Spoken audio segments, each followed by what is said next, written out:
Sa harap ng banta ng pag-ulan, mga otoridad sa Albay mahigpit na nakatutok sa posibleng lahar dahil na rin sa dami ng mga naipon na volcanic deposits mula sa Bulkang Mayon. Batay sa taya ng Civil Defense Bicol, higit 400 pamilya ang posibleng ilikas kung mangyari ito. Si Paul Hapin ng Radyo Pilipinas Albay sa sentro ng balita.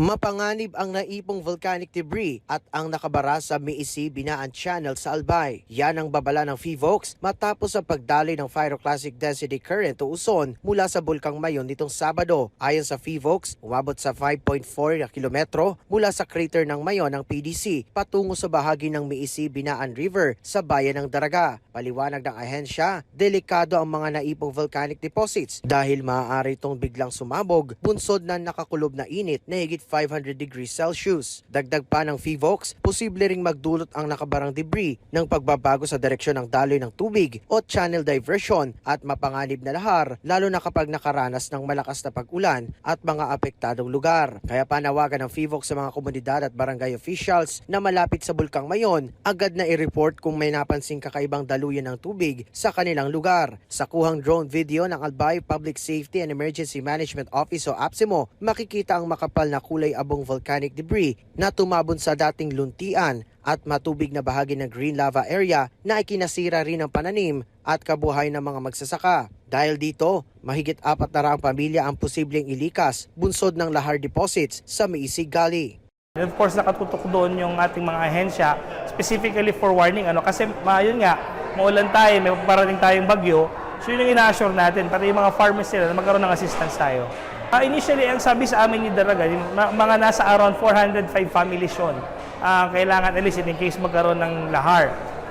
If di ako nagkakamali, yun ang pakakaintindi ko noon. Ang provincial government naman ng Albay, inalerto na ang Municipal Disaster Risk Reduction and Management Council ng Daraga at mga barangay sa banta ng lahar at pagdaloy ng volcanic deposits, partikular sa barangay Miisi. Posible kasi makaapekto ang bagyo na nasa labas ng Philippine Area of Responsibility sa Bicol Region sa susunod na araw. Dapat magmatag kita, dapat bantayan ka, and we have to call the attention of the municipalities and the barangays nearby. Kasi dahil pwede magturog-turog dito. Because almost 5 million metric tons ang yaon dyan buminaba sa may Miisi. It's pinailing ka na baga.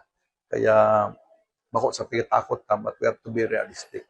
Dapat mag-preempt na kita kang pwedeng mangyari. Kaya I call the attention of the mayor, si Mayor Vic, asin sa mga tao niya na mag-meeting sa aga para i-discuss yan.